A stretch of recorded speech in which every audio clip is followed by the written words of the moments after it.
இப்போ நம்ம இட்லி பொடி எப்படி செய்கிறது அப்படின்னு பார்க்கலாம்.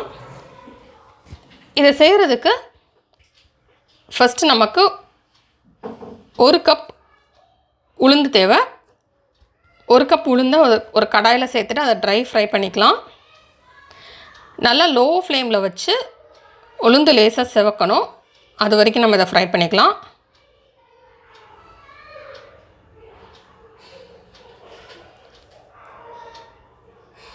இந்த மாதிரி நமக்கு லேசாக சிவக்கிற வரைக்கும் நம்ம ஃப்ரை பண்ணிவிட்டு அதுக்கப்புறம் இது தனியாக ஒரு பிளேட்டில் எடுத்து வச்சிடலாம்.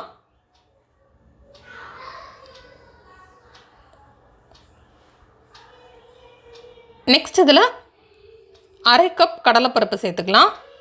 சேர்த்துட்டு அதே லோ ஃப்ளேமில் வச்சு நம்ம ஃப்ரை பண்ணிடலாம். இதுவும் கலர் லேசாக சேஞ்ச் ஆகட்டும், அது வரைக்கும் நம்ம இதை ஃப்ரை பண்ணிக்கலாம். கலர் சேஞ்ச் ஆனதுக்கப்புறம் இதையும் நம்ம பிளேட்டில் எடுத்து வச்சிடலாம். இது எல்லாமே ஆறிட்டு இருக்கட்டும். அதுக்குள்ளே நம்ம நெக்ஸ்ட்டு வெள்ளை எள்ளு சேர்த்துக்கலாம்.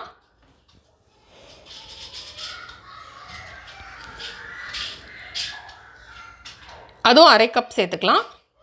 சேர்த்துட்டு இதை லோ ஃப்ளேமில் வச்சு இதுவும் கலர் சேஞ்ச் ஆகட்டும், அது வரைக்கும் இதை ஃப்ரை பண்ணிக்கலாம்.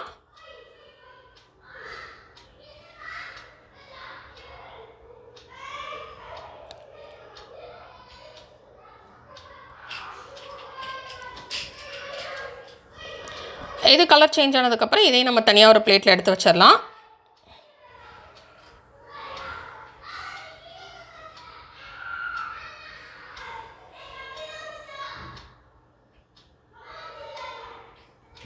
நெக்ஸ்ட் இதில் ஒரு கை கருவேப்பிலை சேர்த்துக்கலாம்.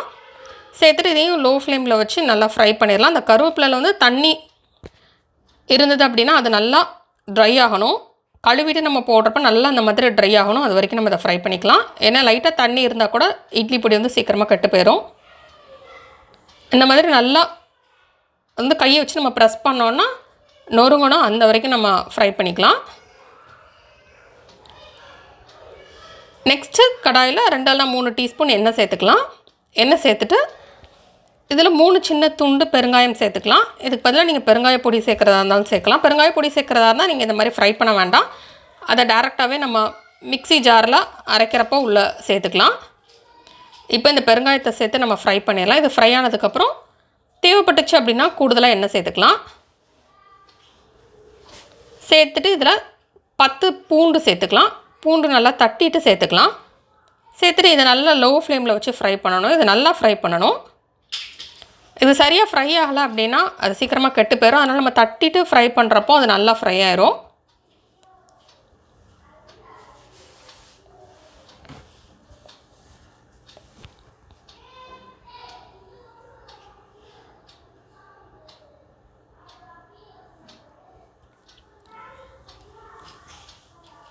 நல்லா லோ ஃப்ளேமில் வச்சு நம்ம ஃப்ரை பண்ணிடலாம். இது நல்லா ஃப்ரை ஆனதுக்கப்புறம் இதையும் நம்ம பிளேட்டில் எடுத்து வச்சிடலாம்.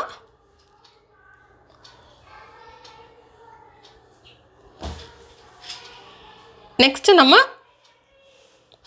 30லேருந்து 40 வத்தல், சிகப்பு வத்தல் சேர்த்துக்கலாம். உங்களுக்கு எவ்வளோ காரம் தேவையோ அதுக்கேற்ற மாதிரி சேர்த்துக்கோங்க. சேர்த்துட்டு இதையும் லோ ஃப்ளேமில் வச்சு ஃப்ரை பண்ணிடலாம். வத்தல் ஃப்ரை ஆனதுக்கப்புறம் இதையும் நம்ம ஒரு பிளேட்டில் எடுத்து வச்சிடலாம். எடுத்து வச்சுட்டு இதுக்கு தேவையான அளவு உப்பு சேர்த்துடலாம்.